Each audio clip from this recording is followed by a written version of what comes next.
Hi, my name is Mike Dillard, and this is Self-Made Man, the podcast for men who want to leave their mark on the world and create a legacy of honor, integrity, and achievement in every aspect of their lives.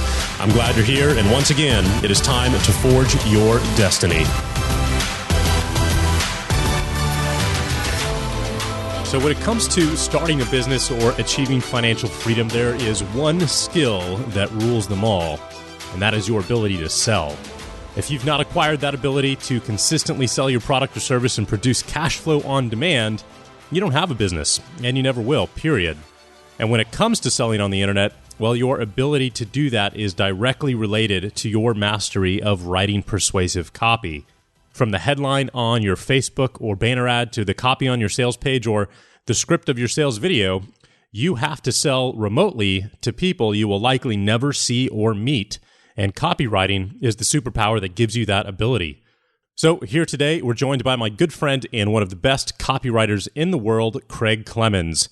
Over the last 7 years, Craig has written many of the biggest direct response campaigns on the internet, the most successful of which brought in over 33,000 paying new customers in its first 48 hours, all from cold traffic. And as you're going to hear today, he was also the author of the sales pieces for one of my mentors, Eben Pagan, and his relationship company, Double Your Dating, which produced annually over $20 million in revenue.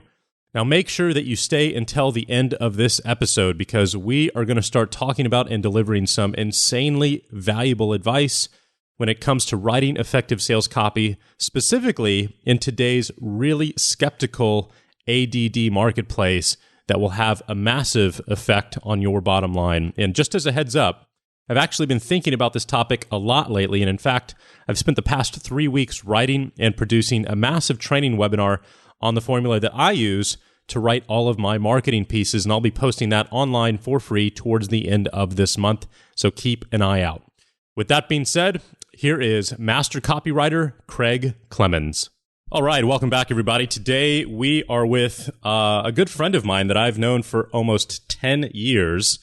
He is the man behind some of the best copywriting out there in the world. Specifically, he got his start with my mentor, Eben Pagan, and did all of the sales copy for Eben's products when it came to personal development and relationships. And his name is Mr.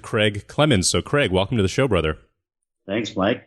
Super stoked to be here. Yeah, absolutely. It's it's been a long time, almost 10 years since I think we probably first met, and we've both come a long way, brother. So I'm really super excited to have you on the show and to really share your words of wisdom with our audience because there's some personal stuff we're going to talk about and there's some business stuff that we're going to talk about, and I have to say that they are both equally important. And you've got some crazy freaking stories, man. So I'm excited to hear those as well.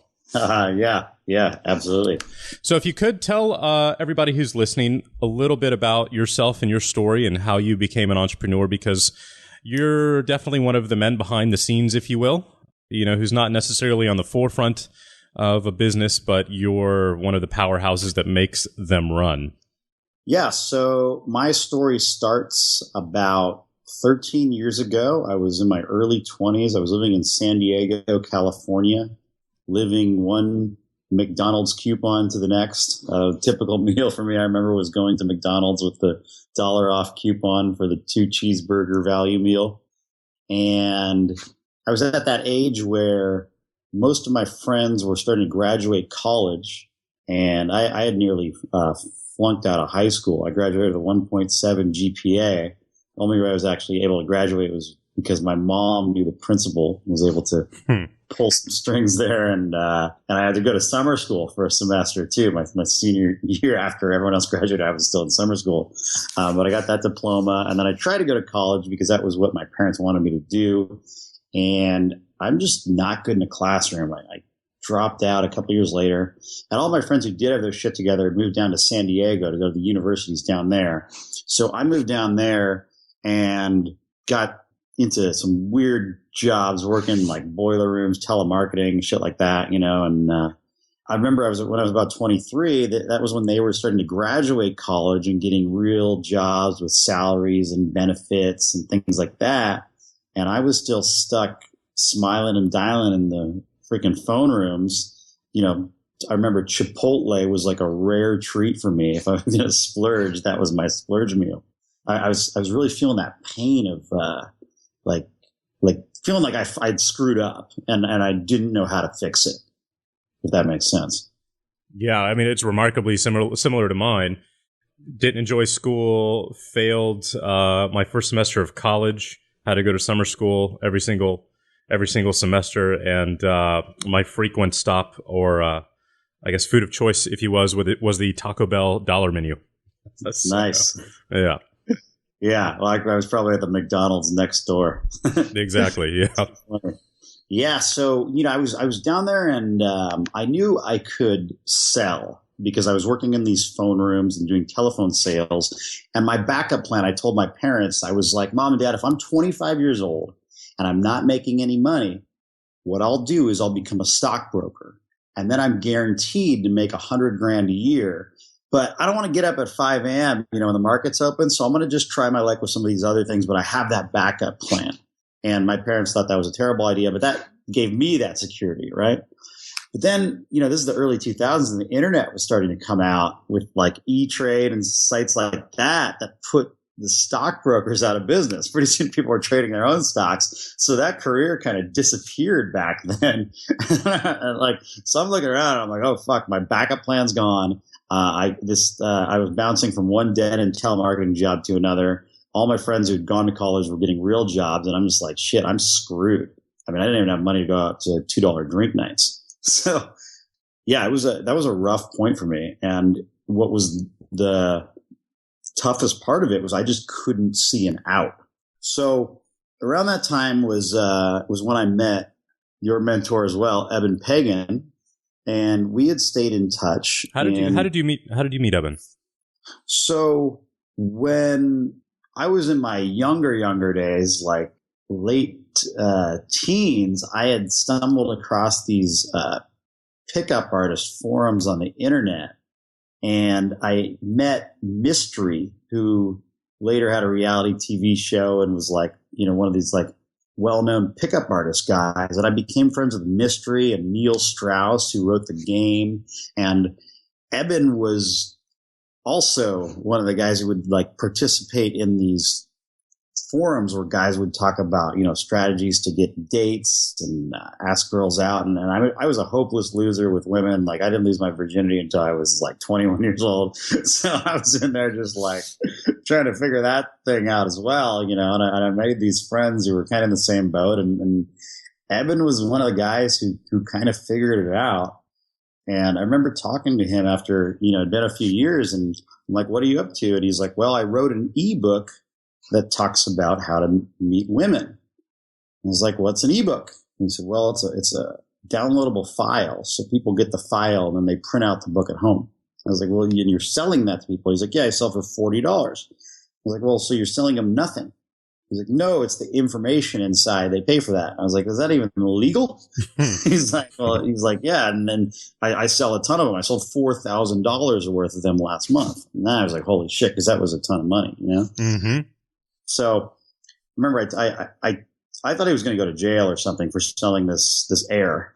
But talked to him a month later, and he's like, yeah, I made $17,000 last month selling this ebook. And I was like, holy shit, I hadn't like seen $17,000 in a few years. I did have one job when I was 21 selling credit card merchant accounts where I'd made about $40,000 in a year. And I hadn't paid any taxes on it, which I was supposed to do because I was an independent contractor. So I was like a bunch in debt at this point too, to the IRS. And yeah, that, funny side note, that sucked. But then I talked to him a month later, and I'm like, how's that ebook going, buddy? And I kept expecting him to be like, oh, it exploded, or, it stopped, whatever. But he's like, I made $70,000 selling the ebook last month. And at this point, I was like, okay, man, I'm coming to work for you. I don't care if I need to make coffee, shine your shoes. You tell me what you need, and I'm going to do it. Because ever since I'd had that job selling credit card merchant accounts, the most I'd made in a year after that $40,000 a year was like $12,000, which is like barely even enough to live, especially if you're paying taxes on it, which I wasn't. So I was trying to convince Eben to hire me, but he wasn't having it. He just saw me as some, party animal kid going out 7 nights a week and he was right. I was quite the animal back in those days. So what happened? How did you flip this story? Because obviously you ended up working together. Yeah. So I noticed he wrote this newsletter that would have like dating tips and advice, and it would go out a couple, 3 times a week. And I got them in my email, and I was reading them. I was like, I could write this shit. So one night, I remember it was a Friday night, and I didn't go out to the bar, which was super rare. Maybe I didn't have any friends that want to go out, or maybe I didn't have money for $2 drinks. Who knows? But I was like, I'm going to write one of these. So I sat down and I wrote one, and I remember it was called 2 Ways to Kiss a Girl Without Rejection. And I wrote up like two ways to do that I had come up with. And I was very careful to write it in the exact writing style that Eben wrote in. And I didn't know it at the time, but that was the copywriting style, the speaking one-to-one, like a personal, intimate conversation. And wrote that. I sent it to him, and he emailed me back, and he's like, okay, now we can talk. So I was pretty stoked at that point. I got on the phone with him. And I remember, because my roommate was a surfer guy that used to like smoke a ton of weed and have people over at our apartment, like every afternoon, there'd be like a mini reggae party going on in our apartment. I had to take the call with Eben in my truck. So I remember being out in the street in my truck, which was like my office at the time, talking to Eben about business. And he made me an offer to come to work for him at a salary of $3,000 a month, which was life-changing money for me at the time. I instantly said yes. And I started working for him, really doing customer service. Like when people would have a question about the ebook and would write in, if it was a technical question, it would go to someone else. But if it was a question like, hey, will this help me get my ex-girlfriend back? Or, I'm 35 years old and haven't had a date in 10 years. Is this going to help me start going on more dates with women? I would write back those questions with answers that would let them know, like, hey, actually, yeah, on page 10, there's a way to start a conversation with women that'll have you meeting, 5 new girls this weekend if you use it. So give it a try. And if you don't like it, write me back. I'll personally make sure you get your money back. So I was answering those questions. So I was kind of learning the sales process at the time in doing that with him. Well, that was really giving you some very intimate insight into the thoughts and the questions and the concerns and the challenges that potential customers, had in their heads, which I think is priceless. Yeah, absolutely. And these days we'll fast forward later, but I've got a team of writers working under me, and I tell them to go and, listen to the customer service calls that come in, read those emails, read all of our reviews on Amazon and things like that. And find out what the customer is thinking and what their needs are and how we can better address them. Yeah, exactly. Okay. So you've started with Eben, you do customer service for a little bit, and you're essentially acquiring the skill of copywriting. When did that become an actual term for you where you're like, or a skill set where it's like, okay, I need to go really learn this? Well, I'd actually worked for him for probably 2 years before he started teaching me how to write sales copy. I was just doing everything from like buying banner ads to managing the affiliate program, even did like some SEO like stuff, which is funny because I can't code a website to save my life. But I heard people talk about it at a seminar, so I came home and I was like, hey, we should do blogs and link them together and ping networks and shit like that. Right. But it was like probably 2 years there. And he's like, hey, I want you to sit in the back of the room during this next dating seminar. And I want you to take notes and turn them into bullet points. And I had been reading a lot of sales copy from guys like Gary Halbert and Dan Kennedy at the time. So I sat in the back of the room and I took notes in the seminar. I tried to write them into bullet points. And I didn't want to send them to Eben first. So I sent them around to like some of the other guys in the team. And I was like, hey, what do you guys think of these? Like, can you highlight the ones that are your favorites? And I'm going to send those to Eben. And I remember the guy who was a guy named Rob Kelly was he was the CEO of the company. He wrote back and he's like, honestly, man, I don't think any of them are very good. It's like, shit. So, I was definitely not a natural copywriter by any means, but I kept working on those bullet points, and I went and looked at some John Carlton stuff and some stuff that Yannick Silver had done. And I like looked at the formulas they were using, and I did, there's a reason it's called copywriting. I copied some of their bullet formulas and was able to come up with something good enough to show to Eben. And then I showed it to him, and he wasn't too impressed, but that was the benefit of having one of the best copywriters in the world as my mentor, is he was able to show me what I was doing wrong and how to tweak that sales copy to make it more impactful. Awesome. So eventually this ends up in a really big success story between you guys. So where did you go from there? Yeah. So he kept smacking me around, and I just decided I was going to make the commitment to get serious about this. And I hadn't really gotten serious about anything business-wise at all in my life at that point.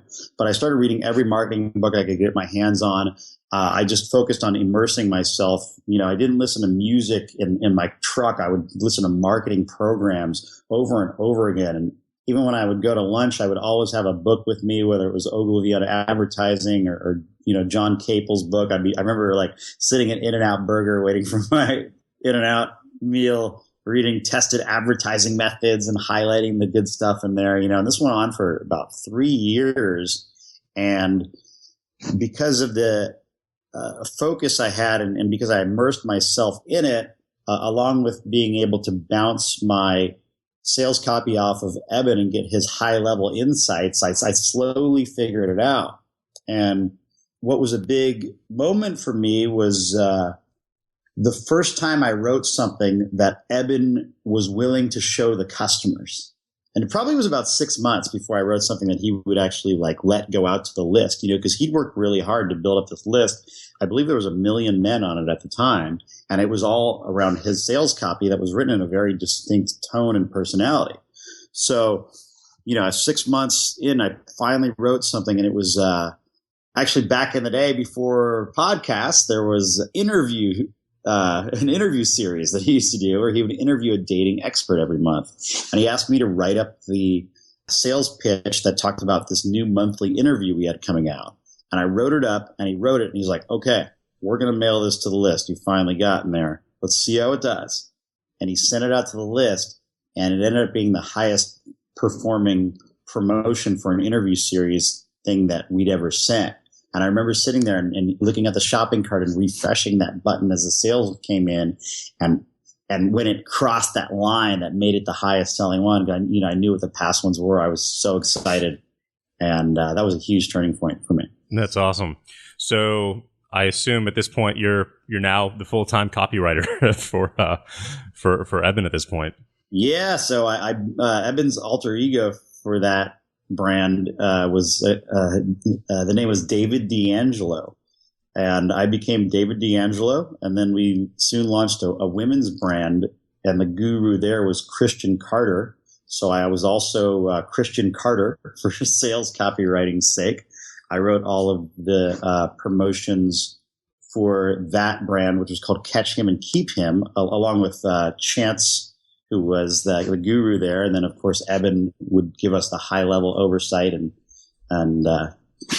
help us come up with the big ideas for the sales letter. So, yeah, we had, Eben and I were a writing team for the Double Your Dating brand. And then Eben and Chance and I were the writing team for the Catch Him and Keep Him brand. And we grew those two brands to $20 million a year in sales combined. And at the time, the internet marketing world was a small bubble. I guess it still is, but a lot of people were asking, hey, how did you guys do this? Someone would have like a product on how to be a better golfer or how to win at poker or something like that. And Eben got the idea that he was finally going to start teaching how he did it, pulling back the curtain. So he put a program together called Altitude, which was designed to show people how to make their own information products and sell them online. We decided to launch that with a seminar that Eben wanted to charge $10,000 a person to attend. I was there. That's right. Yeah, I think that was the first time you and I met. If I remember correctly. Mm-hmm. Yeah, and we put together a launch campaign and ended up selling out the seminar. And that was a really amazing experience as well, because we got to meet a bunch of great marketing folks like yourself, and it was such an invaluable experience working with Eben because I would benefit from his connections. I just got back. Well, you and I saw each other at the Joe Polish Mastermind, the 25K group that you and I pay $25,000 a year to be a part of. And I remember, not too long ago, being able to go to a mastermind with Joe and Eben, and I wasn't one of the guys masterminding. I was the guy in the back of the room taking notes while the big boys shot the shit and, exchanged the strategies. And I just kept the meeting notes, so it was a nice full circle to be there and be a paying member and actually be sitting at the table. It's been quite a ride. So you guys are crushing it. You're doing, $20 million a year in revenue. You're writing all of the sales copy and marketing promotions for essentially Double Your Dating, which was the name of the education company. And, where did you go from there? So we're going well. We've launched the Altitude brand, and Eben really liked writing the copy for that himself. And then I was writing all the copy for Double Your Dating, Catch Him and Keep Him. And then the recession hit, and it hit those two brands pretty hard. Dating advice is kind of a luxury item, and the money's not coming in as much as something that you'd slow down on paying money for. So there were some layoffs at the company, and I was one of them. I got laid off. All the copy had been written for Double Your Dating and Catch 'em and Keep 'em, and Eben liked writing that Altitude copy himself. So, we just parted ways, and it was a bit of a shock to me at first because I was getting a nice salary from him at the time. I had benefits and all that. But at the same time, I'd started an affiliate marketing company with my two brothers that was also making some good coin, doing lead generation for different software programs and things like that. So on the money side, I felt like I was okay. But then the recession started to trickle into us also, when people are buying less software, the software companies couldn't pay out anything per lead anymore.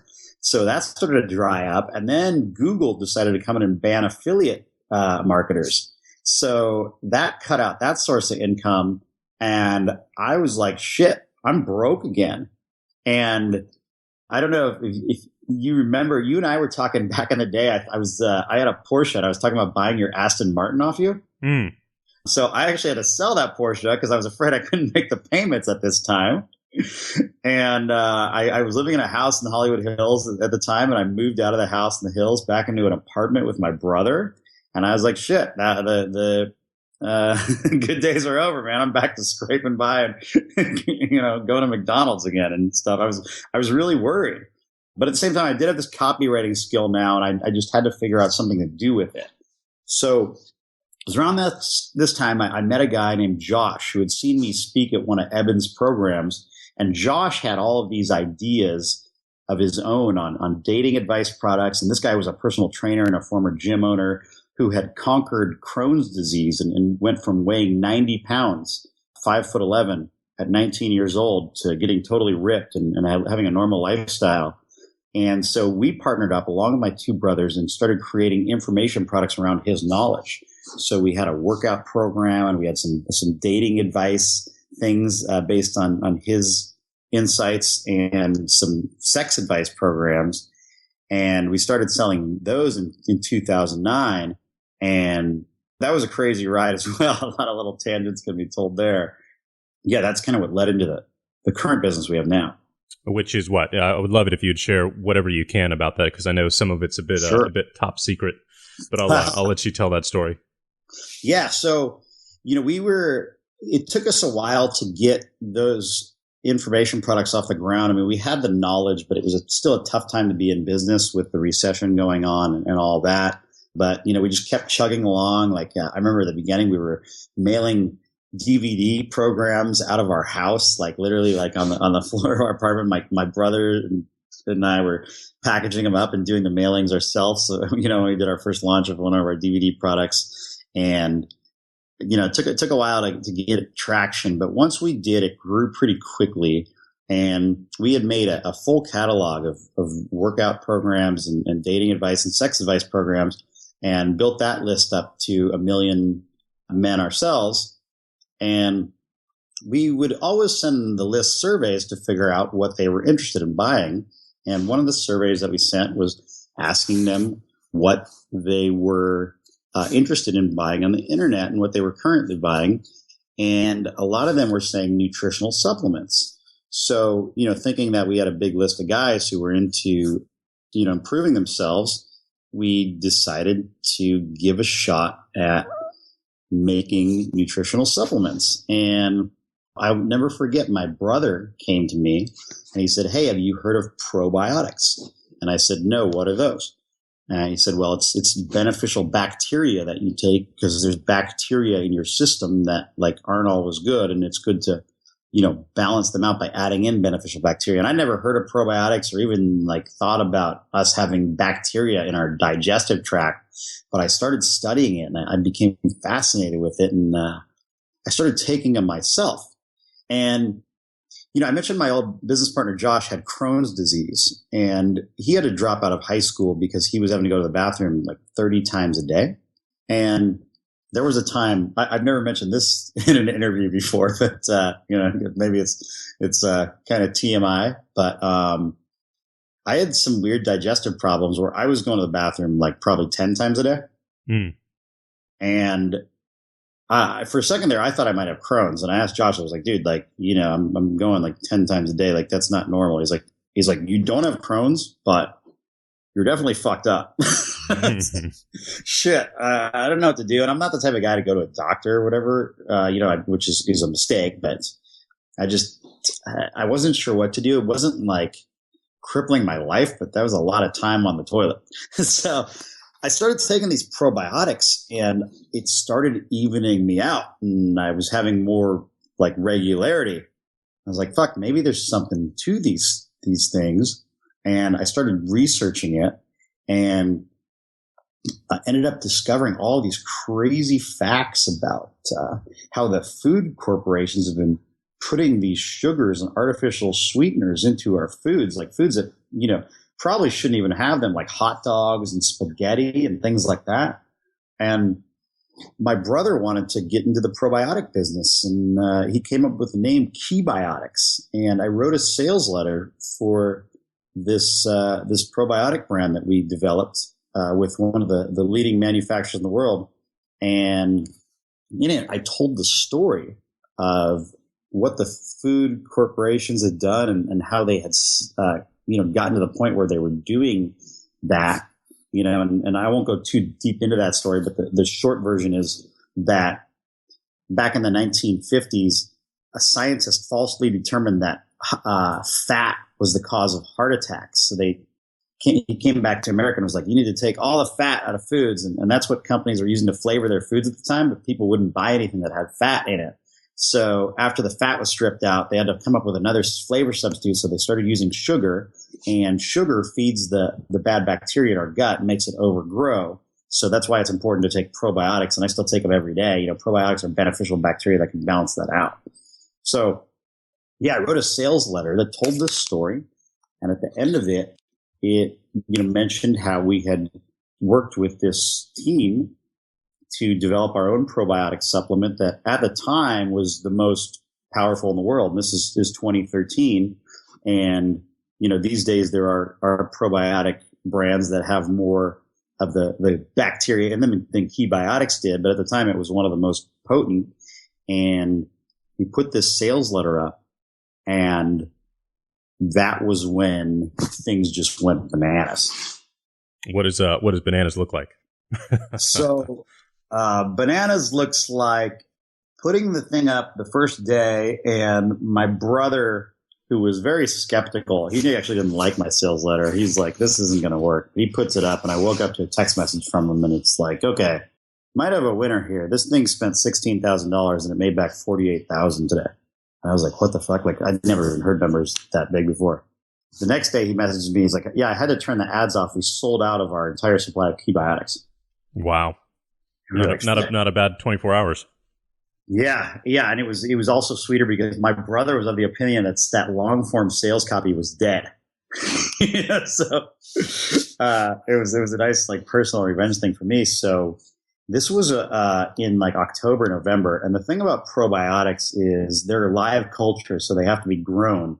So we reached out to the labs and we're like, "Hey, how soon can we get another order of these?" And they're like, "Well, it's going to be a couple months." So we decided to place a big order, knowing that we were onto something. So we placed $1 million order for key biotics, and they came in late December, and we turned it on January 1st. And its first day live on the internet, it did $500,000 in sales just on banner ads, no launch. And then the next day, it did $660,000. That's amazing. So yeah, it was like over 1.1 million gross in the first 2 days live on the web, and then it went viral. People were just going crazy over the story where I was revealing the true things that were happening with our food supply, with sugars and artificial sweeteners and all that, and people can still watch that video if they want. It's at keybiotics.com. And is it KEY? Correct. Okay. Yeah. And, I would go on Twitter every day, and we never asked anyone to share the video. We just told about it. But I would search for the hashtag keybiotics, and we never mentioned, hey, hashtag keybiotics or anything like that. But I would go on Twitter every day, and there would just be pages and pages of people posting this video and being like, hey, check out this story about what the food companies are up to and the problems with sugar. And even Joe Rogan tweeted it, and Joe Rogan's a partner in a competitive supplement company.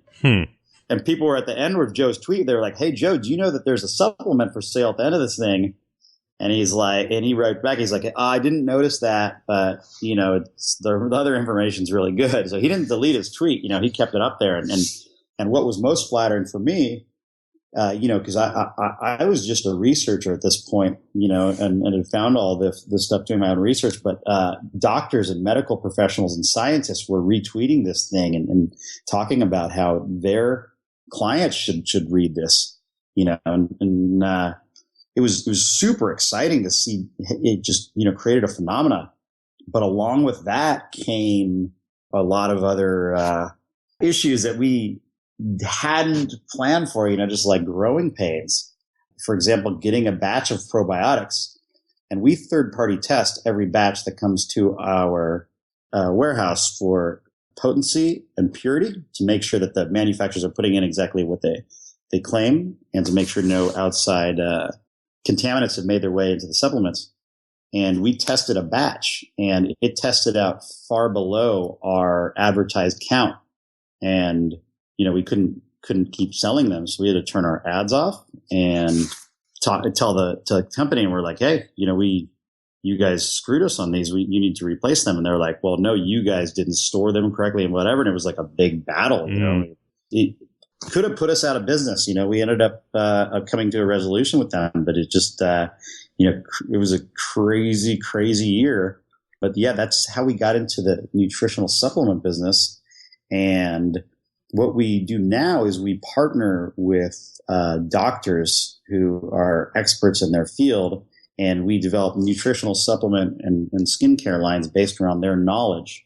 And we've luckily got a lot of the growing pains out of the way, and be able to scale. We have many different brands now. I believe we've taken 12 brands now to 8 figures or more in sales. And I'm really most proud of the team we've assembled. Now I was saying I have my own team of writers that I get to work with and coach their copy every day. And we have some of the best media buyers in the world, and our graphic design team. And, we really go out of our way on customer support also. We follow the Rackspace motto of fanatical customer support, because we're in this for the long game. And each of our brands follows that same model that we learned from Eben back in the day, where they have a really valuable newsletter that goes out 3 times a week and gives people advice and strategies they can use to live healthier, happier lives. And that's one of our secrets, so to speak, to keeping our customers around and engaged. Keep continuing to give them really valuable free content also. So, the common thread that I've seen throughout all of your stories here today, is a really, really interesting one. You have it in common, Eben has it in common, and I have it in common, which is the fact that we all learned copywriting, and this skill set completely changed our lives and has resulted in millions upon millions of dollars in sales and revenue for our businesses. So It's interesting that we're talking about this right now because for the last 3 weeks, have been writing a webinar outline on my methodology for writing copy as a training webinar. So I'm super curious to hear about your methodology, if you will, for writing persuasive copy that sells. So I don't know if you have kind of an outline or a structure, but what can you share with everybody who's listening to this right now in the most tangible takeaway possible on how do you write copy that sells? Great question.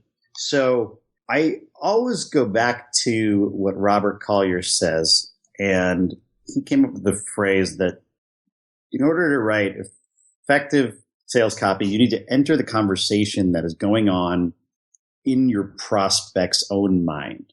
So what that means, and actually I'll tell you a funny story from working with Eben. So one day I wrote this promotion for, one of our dating advice products.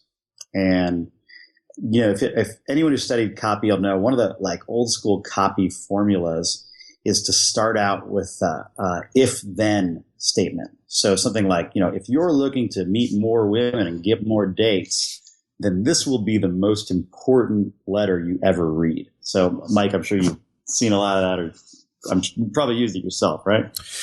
Yeah, I mean, it's definitely one of the most historic formulas in the world, but I've seen it so many times. I'm just like, but you can't argue with what works, which is the frustrating part. It's just, it taps into a basic, part of human psychology where you're going to poke the place that hurts and then you're going to offer a solution. Absolutely. Yeah. So I wrote this email for the dating advice list, and it was set to go out on a Friday night. And I had started off with an if-then statement. And I think it was something along that lines like, hey, if you want to get more dates this weekend, this will be the most important letter you ever read. Then I would talk about Eben's approaching women program, about how he taught people how to go up and start conversations and things like that, right? And I wrote this up, and I was all excited about this promotion. And I sent it to Eben to get his approval to mail out. And I was expecting him to be like, yes, awesome, let's send it. And he writes me back and he's like, hey, can you jump on the phone with me? And I was like, wow, it was a little weird tone. But I was like, maybe he just wants to tell me how good it is in person or how proud he is of me or something like that, So I get on the phone with him and he's like, hey, man, so this is pretty decent by the book copy, but you're better than this now. And I was like, what do you mean? He's like, well, this is something that if we send it to the list, it would probably do pretty good. But there's a next level here that you're not hitting. And I want to talk to you about that, because imagine the person you're writing to. I mean, this is the guy, he's going to get this on a Friday night, and he's probably been on our newsletter list for a little while now. And he probably hasn't bought something, or else, he's not a good prospect for this particular thing anyway. He's probably been reading this stuff and what is it going to take to get into that guy's head and get him to finally get excited about our material and make this purchase. And more than that, get excited about his dating life again after just, probably feeling frustrated and bummed out and sitting there alone on a Friday. And Eben's like, I'll tell you this. It's not this overhypey, if you want to meet more women and get dates, then this is the most important thing you'll ever read. It's not this. All right. This guy has heard a ton of that shit. So what's the next level here? And I was like, oh, shit. And I didn't know what the hell he was talking about. So he's like, well, go back and figure it out. And this was a little weird, a little frustrating because I'm thinking well, dude, we could just send this, it's going to get some sales or whatever, but I was like, no, I'm going to look at this as a learning opportunity because Eben knows what he's talking about. So what is this next level? And I thought about our customer and who the guy was and where he would be sitting when he got this email and what would be going through his mind on a Friday night at home reading his email. Maybe his friends were all out on dates or partying, and he's frustrated and sitting there and thinking, why don't I have a girlfriend? Why doesn't anyone love me? Things like that. And I don't remember the exact copy I wrote, but it was something like, dear Mike, imagine this. So you look down at your phone and you have a text message from a girl that you've been thinking about and wanting to ask out. And it's a message from her, and she is asking what you're up to tonight. Now, imagine if before responding to that message, you had to really think about what you were going to say, because it was one of several messages you received from hot, desirable women that you were excited about seeing on that same night. And you actually had to choose which of these girls you wanted to spend your weekend with. Wouldn't that be exciting? And think about how your friends would look at you if they knew that you were the one that these women were interested in. They would probably ask you what your secret is, what your magic is. Well, there was a time a long time ago where if someone would have asked me what that would be like, it would have felt so far from the life I was living in. I wouldn't have even known how to imagine it, because I would have never had women write me a message wanting to hang out. I couldn't even get a date if I was showing up on a girl's doorstep with flowers. But I tell you what, it's amazing for me to even say this right now, but now this happens to me all the time. Not a day goes by when I don't get a message from a woman asking me what I'm up to and wanting to hang out with me. And it's because I figured out a few little secrets to sparking desire in women, and I want to share them with you right now. So I'm gonna cut you off right there. And that's off the cuff, brother. That's brilliant. You're not even reading that. I know you're just pulling that out of your head. What I want people to know is that you can say those words and you can put that in writing because you actually lived that. You went through that whole phase of education and learning that skill set, right? So you knew exactly how that person felt before, and you knew exactly what was possible afterward because you've actually gone through it, right? So I think that's important to know as well, because it brings authenticity to your sales message, which for me has always been the key to my success when it comes to copywriting. Is it's authenticity, in the story. Yes, absolutely. However, I will say that, a truly skilled copywriter, if you're going to do this and make a good living at it, you need to be able to get in the head of a prospect, whether you can directly relate to them or not. Mm-hmm. And Eben taught me a fantastic exercise for doing this that I teach to my guys now. And what Eben had me do is he had me sit down and write an autobiography as that prospect. So if you'll remember, I was also writing for Catch Him and Keep Him at the time. And I don't really know what it's like to be a 41-year-old woman that, has recently gotten divorced and is just starting to date again and feeling frustrated. I could not relate to that at all. But what I would do is I would sit down and I would imagine myself as one of these women, and I'd read their comments and emails that they would write in, and I would give myself a name and an age, and I would think about how many kids I'd had, or if I had what type of career I was in, and I would just start writing all that. So I'd say, hi, my name is Marcy, and I'm 41 years old. I have 2 kids; they're 5 and 7, and I really thought I was going to be married to their father for the rest of my life. And then, things don't always turn out as planned. So here I am.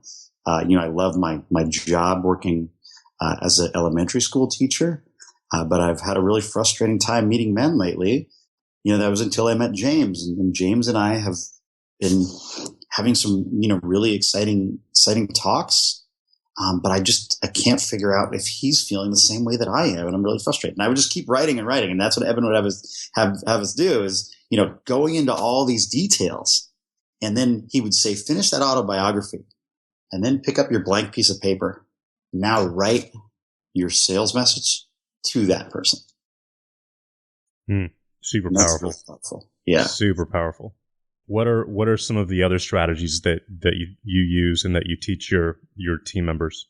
So, these days we are living in an age of distraction, right? There's so many things pulling at our attention. And, remember back, it wasn't too long ago, Mike, when internet browsers didn't even have tabs. You could only look at one thing at a time. But now you're encouraged to pull up a bunch of different websites. And, then when you're on your computer, you got your cell phone buzzing. And, when you're on your cell phone, forget about it. There's Snapchat and Instagram notifications and WhatsApp. And, it's so much chaos going on, right?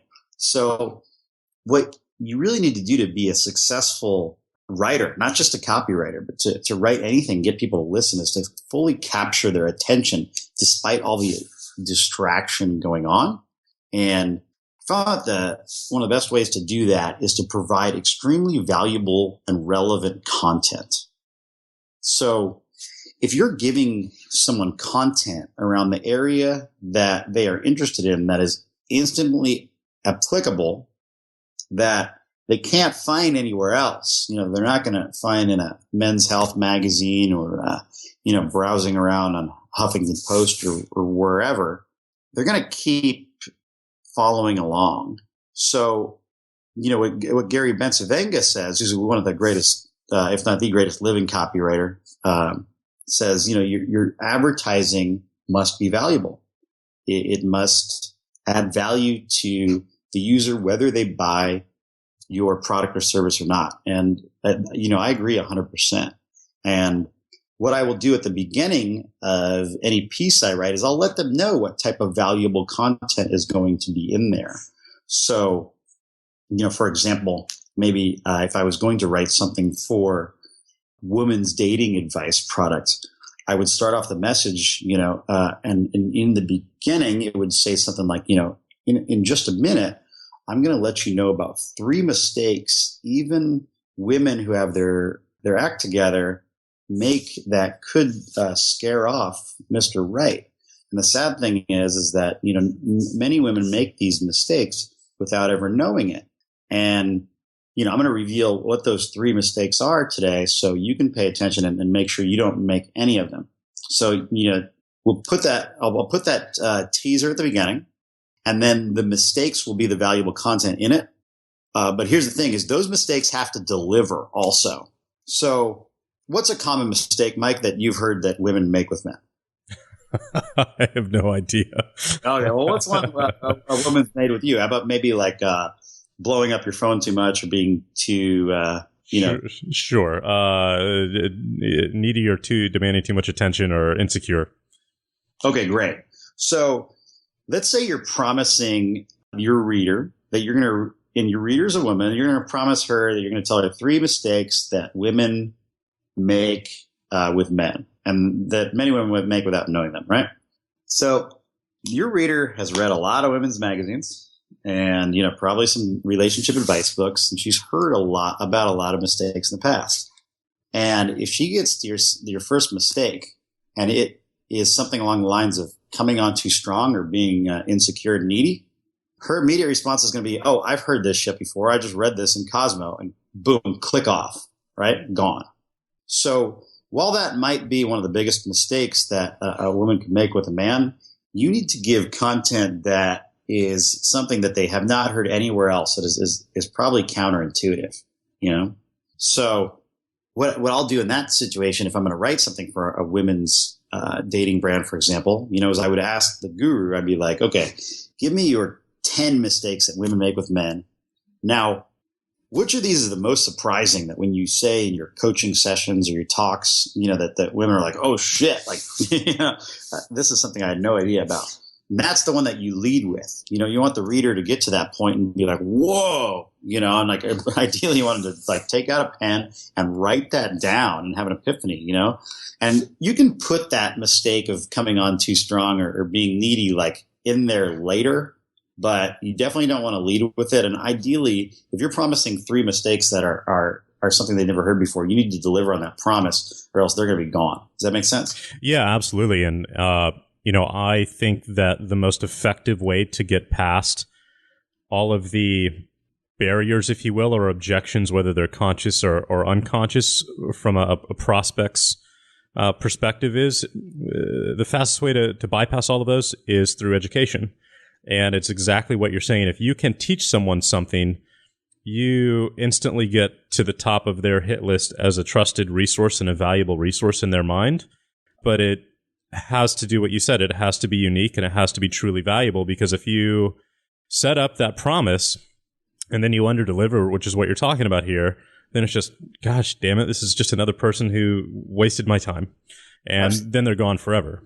Yep. And I'll tell you another little secret is if you can make that content that you're promising extremely valuable, they're going to go ahead and share it with their friends. So that's another thing I strive for. I think the next level is making that so valuable that they cannot help but send it out in an email to other people or post it on their Facebook or something like that. And that's when you've got a really solid promotion there, is when people are spreading it around. And that's what happened with this key biotics promotion. The story in there was so intriguing, and it was something that was so unbelievable. They couldn't even picture that it could happen in North America. And people were just so compelled that they had to share it, and I think that you can create something with, that content that is that valuable in any market, So I haven't read that letter yet, but I'm dying to. It's the first thing I'm going to do as soon as we finish our interview today. But I'm going to guess that it is filled with facts or supporting evidence. Absolutely. Yeah. It's going to freak you out how much of these facts and supporting evidence is in there. It's actually scary, the things that our government and food corporations have been doing. Well, I mean, I think that's the key. That's the key to its success, because it has to be believable in order to get, doctors to write in and to share it. It has to be filled with facts and evidence. And if it's just hyperbole, if you will, or filler, it's just dismissed as manipulative sales copy. If you put in charts, if you put in facts and figures and cite your sources, then all of a sudden this becomes a truly valuable piece of information that, deserves to be read, respected, and shared. Absolutely. Yeah. And if you can jar them up with the first point, that's when people are really going to be like, whoa, what is this? This is something I never heard, Another example that's not related to sales copy, but is related to getting people reading and engaged with something. I think you saw the article I wrote a year ago that the title is "How to Increase Your Income by 10x in the Next 4 Years." Right. Yep. And if someone who reads that title, "How to Increase Your Income by 10x in the Next 4 Years," what they're expecting to get into that article, I think they're expecting when they skim it that they're going to see point number 1, and it's going to be ask your boss for a raise. Work harder. Yeah. It's be the first one in the office, or work smart, or switch industries or some shit like that, right? But my first point in that article is stop watching porn. Yeah, so that is what we would call a oh gosh, why is the term escaping me right now? A pattern interrupt. Yeah, it really does, because they're expecting to see something work related, and then I went deep in the recesses of someone's dark mind. I'm like, what's really preventing people from making more money? And I was thinking about what have been things that have affected me in the past that have had me doing less work than I should have been. And I got real honest with myself and with the readers. And I was I'm not ashamed to admit that I've probably spent too much time in my life watching pornos, time that I could have been spent making money. So I put that front and fucking center, man. And, some of the media outlets that picked up this article were actually putting that in their caption when they would share it on their social network. They would say how to 10x your income. Step number 1, stop watching porn. And that just because it's such clickbait. Totally. You know what I mean? Yeah, totally. And the article is fantastic. I read it, thought it was awesome. And you actually deliver in all of your steps with, truly valuable, insights. So do you know how many times that article got shared? I think something like 20,000. Wow. Nextshark doesn't do a count thing, but that's what the owner of the site told me.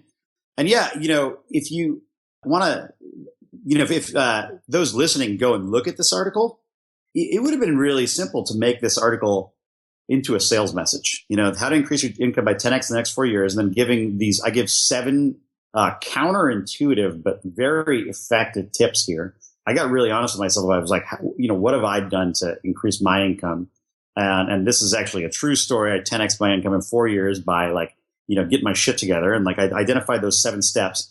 And if this could easily be a sales presentation. Like at the end of the 7th step, I could be like, if you want more steps like these, I'd put together a comprehensive course in which, I'm going to give you a video every week that shows you exactly what to do to, take these steps in your life and personally hold your hand, walk you through it,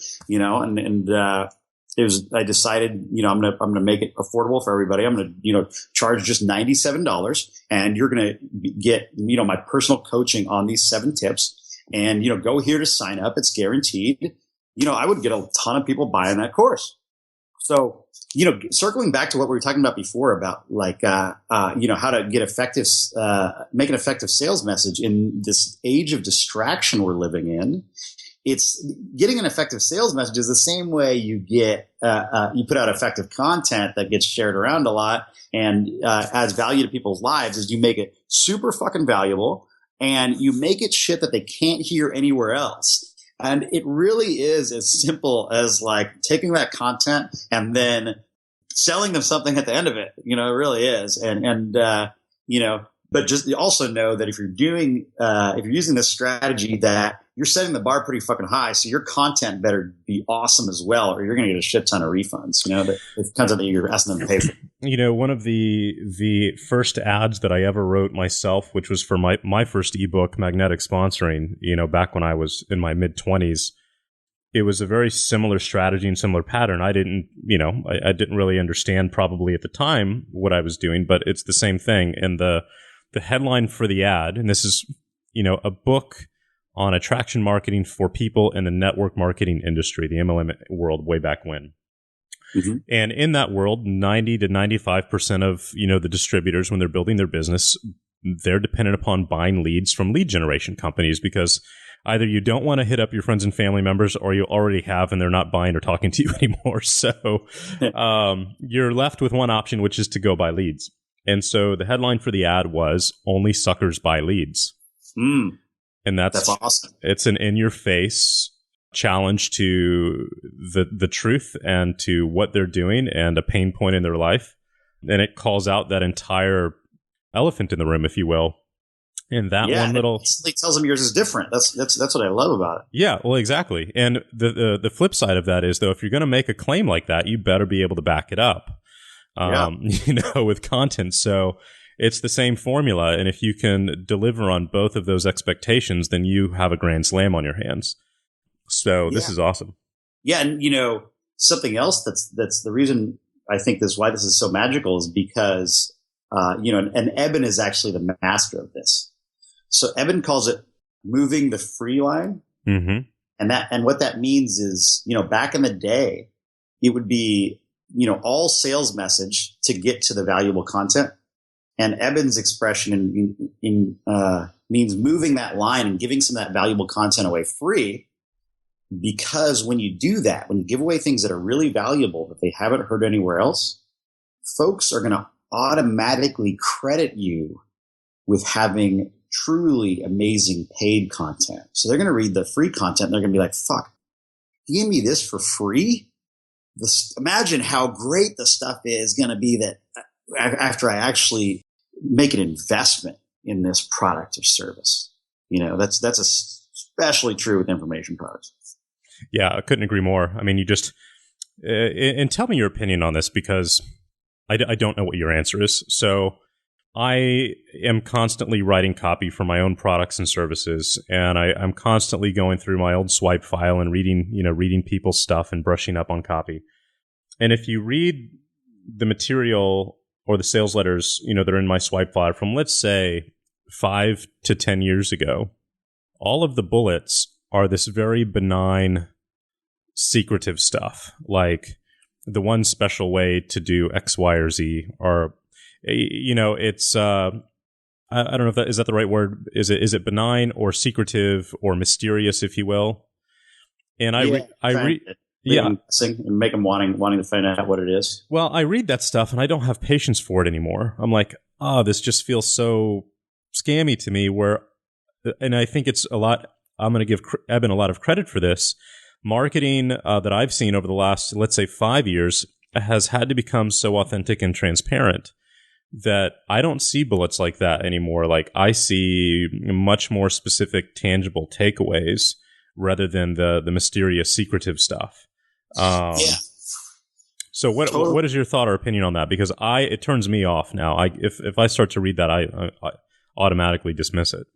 Well, I mean, this is a really great question. And, something I was thinking about, I was like, what is the difference now? So the difference now between my sales copy now and the sales copy I was writing even 5-6 years ago, when I was writing some stuff that was pretty good, but these days I feel like I've reached the next level myself where I'm able to write something that, has an explosion on the internet and grows a brand really quickly. And I think what I've actually stumbled upon the conclusion is that really it's not about selling anymore, because people have been, we get more distractions like Instagram, Snapchat, all that shit. We also get more advertisements. Back in the day, people used to go out and do things outdoors, and now they're all indoors on their phone and the tablets and shit, which means they're also viewing more advertisements. So ads become, even harder to grab someone's attention with, because they're seeing just such a higher percentage of advertising than they were, even 5 years ago. So I heard Bob Pittman speak recently, and he's the founder of MTV and also was I believe, the president of Clear Channel. And he said something that really resonated with me. He said, you cannot sell anything. The only thing you can do is explain why what you have to offer solves the problem your prospect is facing.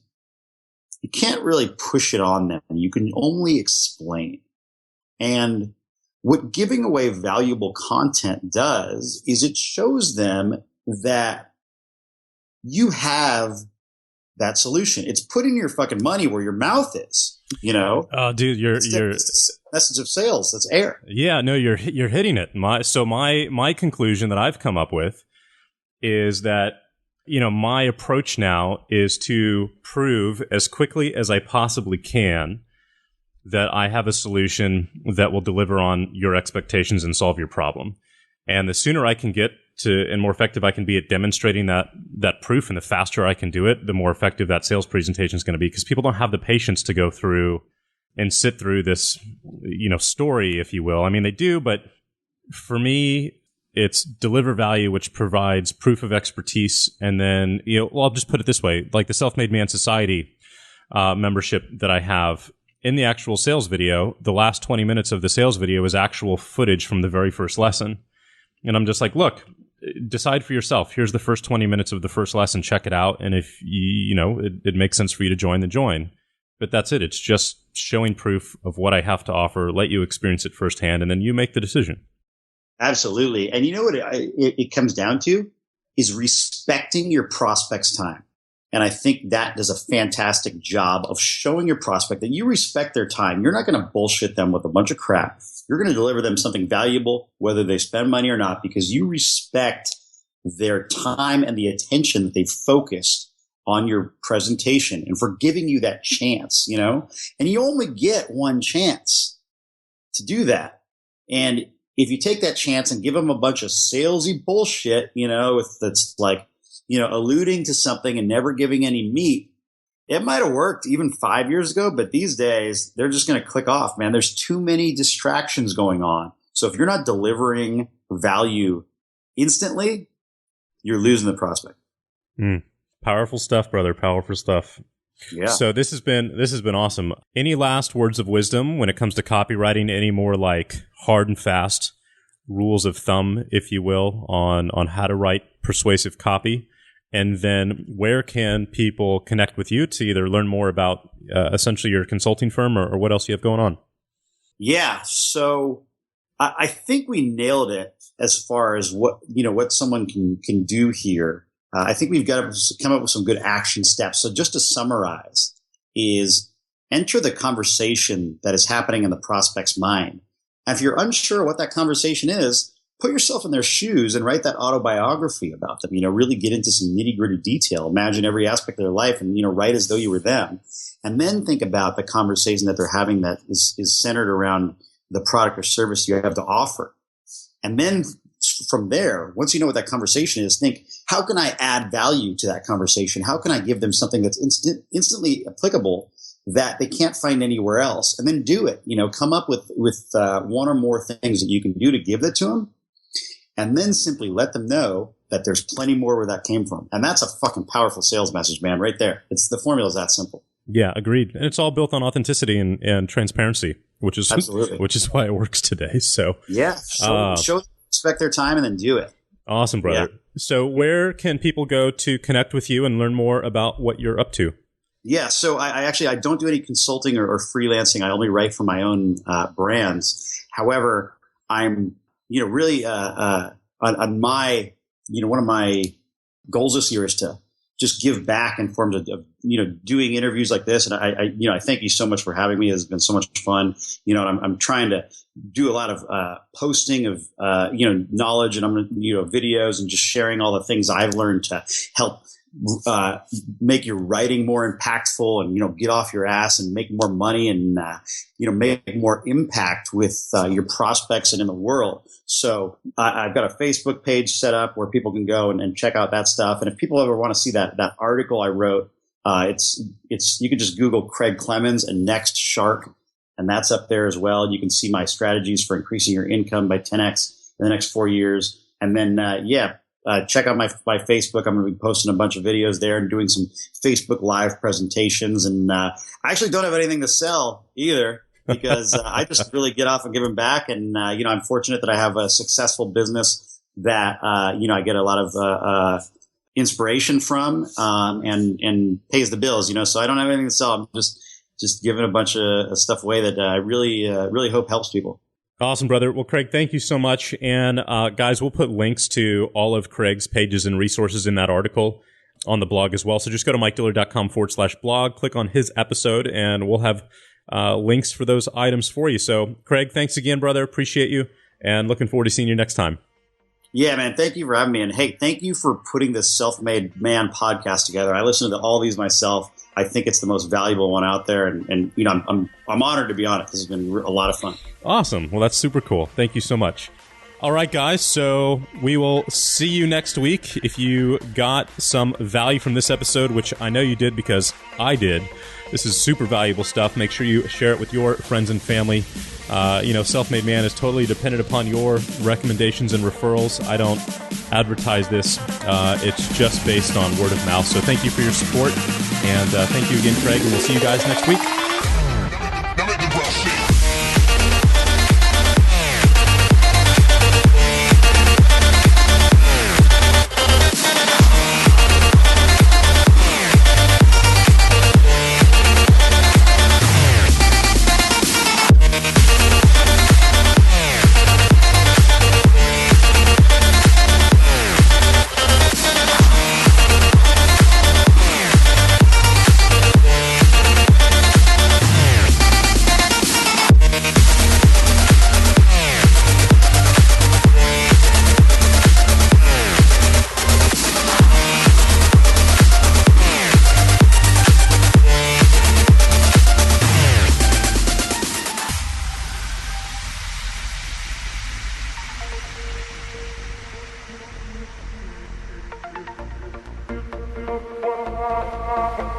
Thank you.